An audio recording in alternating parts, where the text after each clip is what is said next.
This is the Page Publishing Book Club. How you doing? I'm your host, Alice Stockton Rossini. The opioid epidemic is destroying entire communities, and alcohol has afflicted people with addictive tendencies since the beginning of time. Many people go for help. Some are able to never touch their drug of choice again. Others can never get clean. Why?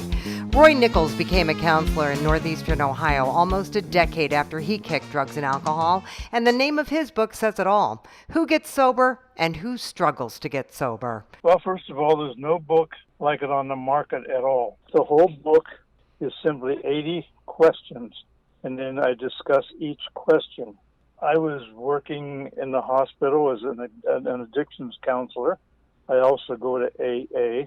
Been doing that for 35 years, and I would see people come in and out and in and out and in and out, trying to get sober and relapsing and trying to get sober and relapsing. And so I've never relapsed from the first day that I began to get sober. I've never gone back out and had another drink.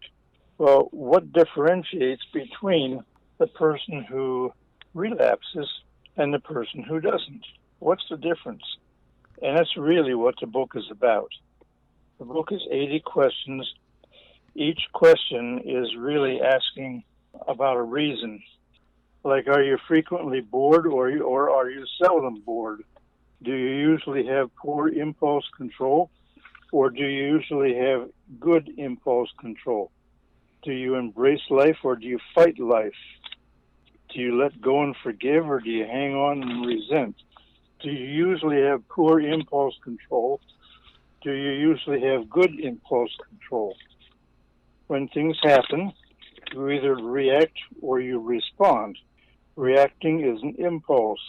When you react, usually it is little or no thought, and the reaction is quick. When you respond, there is thought and consideration given, and the response is slower. Good impulse control is a must, a critical must for sober living.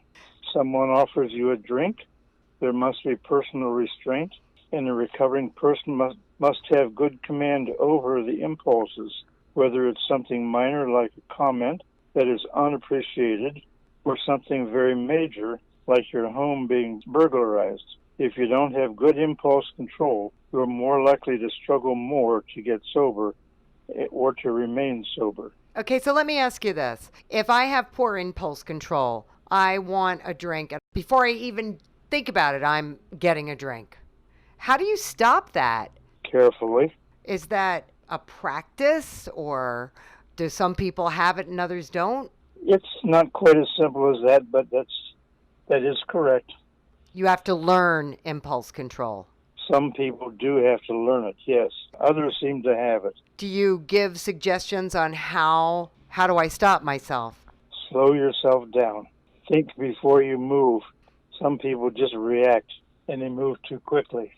You need to think about what your response is going to be and what the consequences of that behavior is going to be, and then choose the response that'll keep you from not drinking. So much easier said than done, Roy.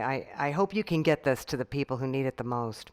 Rachelle Lane teaches middle school reading and writing in Missouri. She's published 2 children's books with Page. The first was Anna's Special Gift in 2017, and now Curly the Cow. You're also the mom of 2 little girls. When do you find time to write? Writing is actually pretty easy. It's in my head, and like if I take them to the park, I'll use the talk to text features in like Google Docs, and I'll talk into it so I can multitask. So you're telling your story, you're writing your story while you're watching your kids. Yes, it's therapeutic. It's been something I've been doing since I was in the 4th grade. Actually, my very first poem was about my teddy bear. So it's just something I've been doing for a long time. I like to make rhymes. So what inspired Curly the Cow? Well, Curly the Cow is actually based on a true story, but the part that's really true about it is Curly the Cow was a little calf that was born in the winter, and here in Missouri we can have pretty harsh winters, and this particular winter was icy and snowy quite a bit. And in the farming world, that I wasn't ever born into farming. I married into it, so I'm learning a lot about farming along the way. So cows sometimes don't claim their calves. So in this particular story, the cow didn't claim its baby, and so it was left out in the cold. And she got frostbite pretty bad. And the farm was close to my husband and my brother-in-law's farm. And so my brother-in-law had seen this little calf. He decided to go ahead and buy her from the other farmer, knowing that this cow was very ill and probably not going to make it. But he wanted to give her a fighting chance because my mother-in-law and father-in-law have a dairy farm and barns around where they could put her in and try to restore her health. And so that's what he did. And so really it's, I guess the theme and the lesson of the story is to take care of all living creatures. We're all stewards of God's creations, and we're all called to take care of each other, human and animal alike. And his act of compassion was just very touching. So I wrote a story about it. When you finish writing the book, do you take it into your kids? Yes. My students get to hear the stories, and my own children, I have 2 daughters, they hear the stories and know the stories quite well. And you're going to keep going? And I'm not done. Getting it published and in print is in itself, to me, a big deal and a big accomplishment. And when the time is right, I'll have more time to push it and promote and market. So it'll come. Great attitude, Rachel. We'll talk to you next book. Alan Noonan works several jobs in Denver, and he loves to write. A couple of years ago, he showed some of his stuff to his supervisor, who told him, if you don't believe in yourself, no one else will. And he motivated him to write his first children's book. It's entitled The Name Game. So your main character, Dustin, doesn't like his name. Why not? Basically, all the books that I write always tend to have like a lesson, a teaching moment. Okay. If you will. And so, the character Dustin, he goes through life. He gets kind of picked on, as children do in school, for his name and for, whatever else. And then he ends up learning from his mom that he got his name from his grandpa. There was something special about his grandfather? Yeah, he was the World War I veteran. Very well-known, very popular with the town. So how does he deal with kids that are making fun of him? He just goes about life and just doesn't worry about it, doesn't care. He cared at first, but then after that, he just learned to deal with it. And he tells them about his name and stuff, where it came from, and how it's important to him. So then he decided to keep his name because he was going to change it at the end. So are you writing a series of children's books? Yeah. Each book is different, so the second one is going to be about don't talk to strangers kind of thing. Are you reading your books to kids? I have been on and off, yeah. I go to like the library, I go to schools. I've had some people stop by at one of my other jobs at schools and give me their cards to reach out to them to read at their schools, and I have, and they've enjoyed it. Getting more and more libraries to carry it and stuff, different things to do and go and to read at the different libraries and stuff. Do you sign books for the kids? Yeah, I do, yeah. They get excited. Oh, you bet. Are you enjoying this? Oh, I love it. I never would have thought that I would have taken the plunge and followed my dream and moved forward with it. But I love following my dream. It is my passion to write. It is my passion to help people and teach people different things. So I love it. And the moment it becomes not fun and it's not where I'm helping people or teaching people things anymore, then it's basically not even worth doing anymore. That's when I'll probably stop. Okay, that could be a long time. Yeah, right? Right? Hopefully. There's a lot to teach people. Oh, yeah. Yeah, you got that right. Well, thank you so much for talking to me. Oh, absolutely. Thank you. Christy Blumel runs a plumbing business in Wyoming and finds time to write in between being busy and those very long, cold winters they have out there. Writing a book was on her bucket list, but she has so many ideas. It was tough to settle on one. But one became Pirate's Lair. So why this one? Oh, I just am a diehard romance person, and I just think the world needs more love. And so what happens in Pirate's Lair, which sounds very sexy and seductive? yeah, actually, it's a very adventurous young woman that her dad is trying to arrange her marriage. And it's from relatives of mine that actually kind of told me stories of some of the stuff years ago, and even laws that were on the books that really are still some of them there and they had never been taken off. Like if you saw somebody's ankles or something, you were supposed to marry him or something like that a long time ago.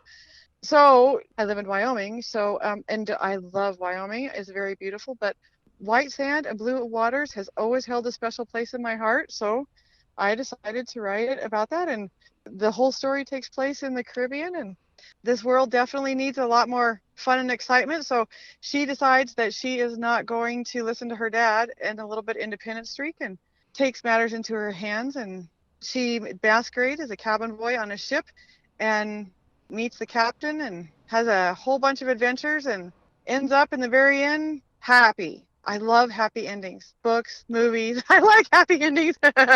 You know, it's funny though. Do you like rum? Yes. Oh, is that why the captain's name is Jack Morgan? I will not lie. I am a Captain Morgan fan. That's the easiest thing. I think you're secretly in love with Captain Morgan.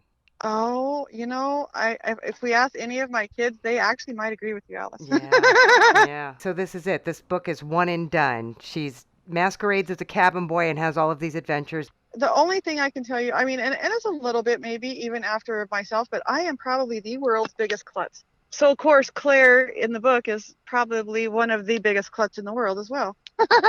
She has some brothers, and there's the sequels. She has brothers, and then he has 3 brothers.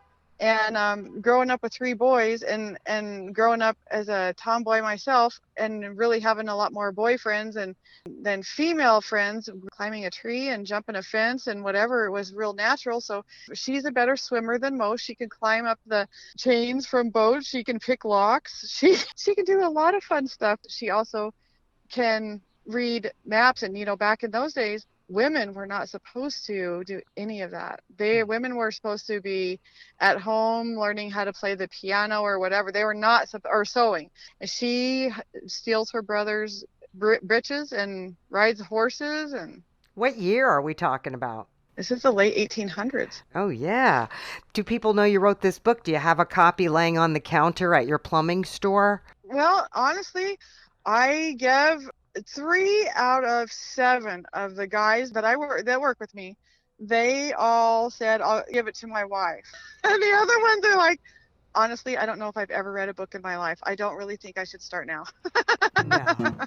It's time for a quick break here on the Page Publishing Book Club, but we're coming right back right after these words. Have you written a book and want to get it published? Then now's the time to call Page Publishing at 800-204-6099 and do it immediately. You see, they're looking for authors of all types of books. And unlike most publishers, Page Publishing will take the time to review most of the books submitted to them. And they'll even give you their feedback. And if they like what they read, Page Publishing will get your book into bookstores and for sale online at Amazon, the Apple iTunes Store, and other outlets. They'll handle everything. Copyright protection, printing, cover art, publicity, and editing. So if you've written a novel, a children's book, a cookbook, inspirational work, a book of poetry, or biography, and want to get it published, then you need to call Page Publishing and do it immediately. Call 800-204-6099 now for your free author submission kit. Your road to fame and fortune could very well start with this simple phone call. For your free author submission kit, call Page Publishing at 800-204-6099.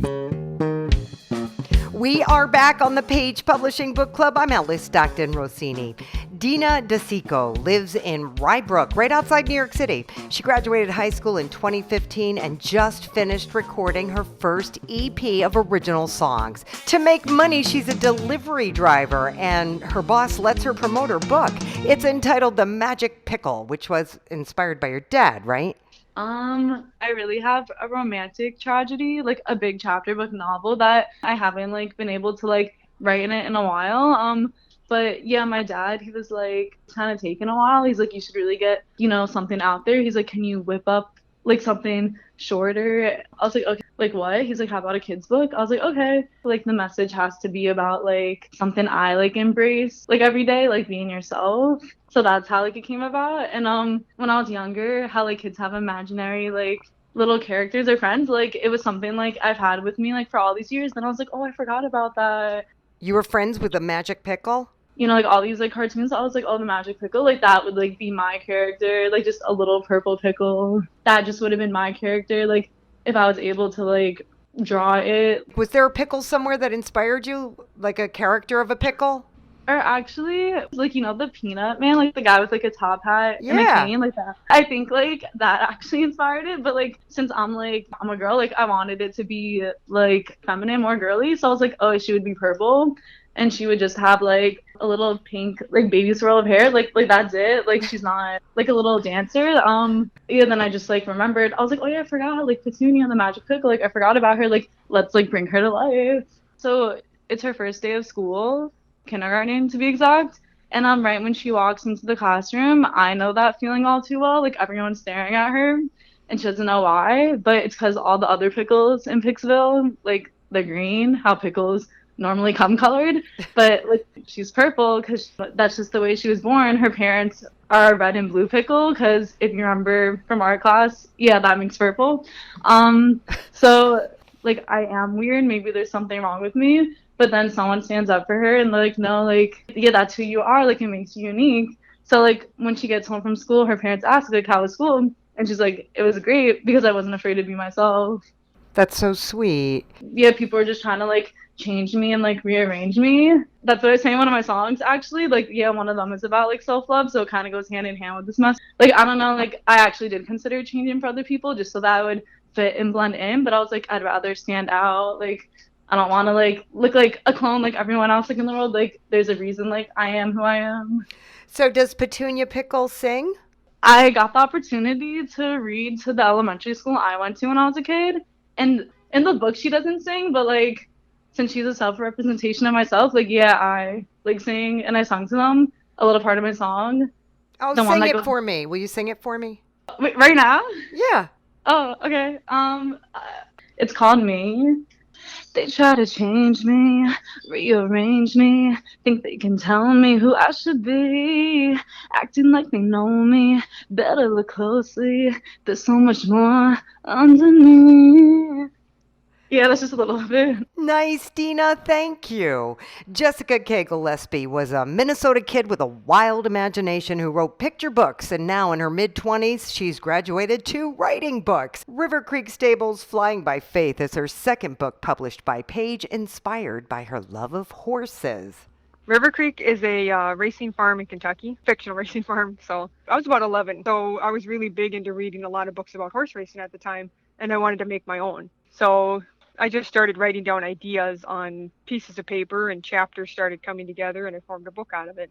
The first one I wrote when I was 11. I shelved it until I was about 16, and I finally showed it to my mom. She said, you have to send this to a publishing company. And then it was my dad's a truck driver, and when he was driving truck, he heard about Page Publishing on the radio. So I sent it to them at the time, and I was going to go to college, and the day I quit college was the day I got a call from Page saying they accepted my book. The story is about Natasha, and she's from Russia, and this is during the Soviet Union. She's a 16-year-old girl, and her parents want her to have a better life, so they send her to live with her uncle in Kentucky, and he's kind of a private guy that keeps to himself. He's been like that since the Second World War, and she's having a hard time fitting in. So she finds this horse that he's got there, Blaze, and she's half wild horse, nobody can handle. And she kind of connects through that horse and finds a friend essentially in the horse. And through the horse builds a relationship with her uncle because she gets him to kind of come out of his shell. Gets him to come out, and he helps her train this horse to enter it in a race, and that race essentially helps save the farm from financial troubles. If it weren't for the horse, it wouldn't have built a great relationship between the uncle and his niece.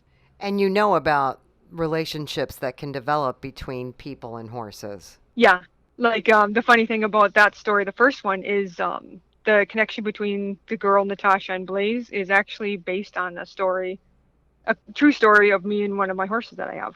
So is there more than one book about this? Yes, there is. The first and second one are in print right now, which is first one is Second Chances, and the second one is Flying by Faith. She's helping a young man with his horse. He's a steeplechase racer. So that's where horses do jump racing. And she's trying to help him because he's kind of a hard-headed kid. He doesn't want to listen to her. And then this particular race is one that his older brother ended up dying in an accident on. So there's that emotional strain there. Wow. You know, yeah, it's his father that's pushing him into doing this racing, and that's not really the way he wants to go. He wants to be a trainer.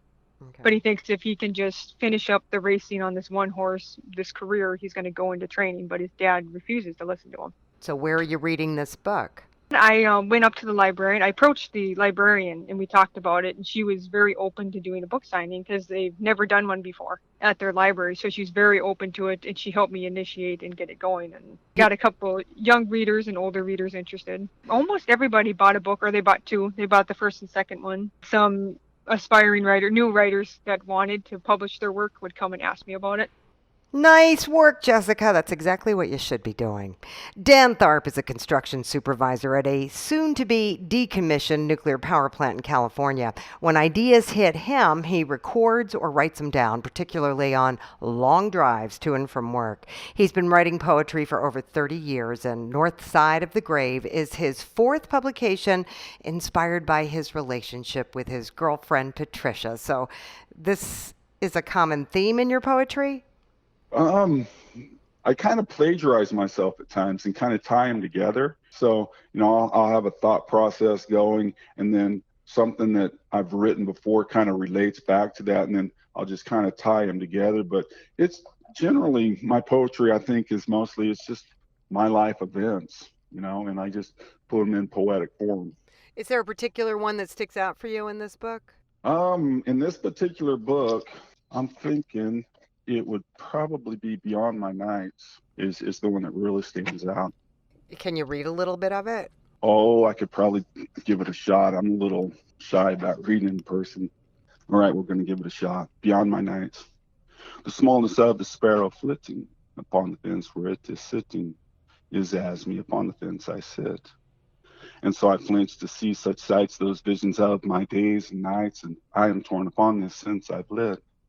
To my right there lies the sun, and to the day will I succumb, or shall I spread my wings in darkened flight? To my left there lies the moon, adorned in her melodious tune. Well, I am torn between what's wrong and right, and yet I see if I have flown upon the dark winds, having blown across the land to light on distant shores. The sun will find me resting there, the wind shall hear my every prayer, and I will find my days beyond my nights. And there you have it. I get a little nervous when I read. I forget to breathe. That's beautiful. That's a really pretty poem. Mm-hmm. You don't do open mic nights, or you don't go out and read your stuff? I have. Sometime back in the early 2000s, I actually had a motorcycle accident that laid me up for about 10 months. And I started going to poetry readings and that kind of stuff, and just kind of getting outside of myself and my fear of public speaking. And I would share that way. But since I got back to work, I haven't had as much time to get out and do the public events like that. But I have gone to a few poetry slams, but I never got up on stage to perform. Then how do people know what you're doing, what you're up to? Basically, it's just through the advertisement. I have a Facebook page called Dan Tharp Poetry. Put it on there and just put it out to the public. And every once in a while you get a little boost on there, and it'll reach out to several other people. And then also I kind of rely on the publisher to get the word out there. Well, nobody gets it out there better than you do. Well, I certainly enjoy doing it. It's a good little pastime for me. Hopefully what amuses me, what I like, I can find other people that like the same thing. And again, it's just like being able to share a moment with somebody, whether you're actually with them or not. Right. I just keep doing it. And my secret to writing good poetry is you got to write a lot of bad poetry first. You got that right. That's true for everything. I've got plenty of that. Steve Hamadi started writing when he was young, but didn't get serious until he decided he wanted to leave something on this earth. Amusing, thrilling, a cultural expression, sci-fi, fiction, and Hegdar, the great story, was born. Tell us about Hegdar. Hegdar is a gifted and above man. He gets his powers from a supernatural force, and his goal is to make the world perfect and systemic. And with his powers, he almost achieves that with violence and a lot of wars and, a lot of hostility. He is extremely good to his allies and subordinates and extremely cruel to enemies and those who want to derail his plans of perfection. It's also a love story. He falls in love with the queen of another country that he defeated, and then through certain events he got separated from his wife, and he never saw his son, his only child, and eventually they became enemies. The superpowers that they had, they received from the supernatural force which was embedded in their genes and passed from one generation to another. Hagdor is the grandson of the most powerful general in the most powerful country. However, he doesn't know that. And through certain events, he eventually replaces his grandfather. And then he practically conquers the world. There are several stories developing at the same time. And eventually it comes to a point that all these stories come to a point. The story is coherent and there is a grand purpose, which is revealed at the end of the story. This idea came about, I had this question in my mind for a while. What does make people do what they do? And of course, there can be many answers to this fundamental question. But the ultimate answer for me was that what ticks a man is logic, and vice versa, man tick, where the Hagdor the Great story begins. This concept opened a wide world of possibilities for me and aspiration to write a story. Basically, my audience is anybody who is interested in sophisticated thoughts in an adventurous context. All right, Stephen, thank you, and thanks to all of our authors who joined us. We are out of time, so if you missed anything on this episode or any episode of the Page Publishing Book Club, all you have to do is download the podcast at 710WOR.com. I'm Alice Stockton Rossini.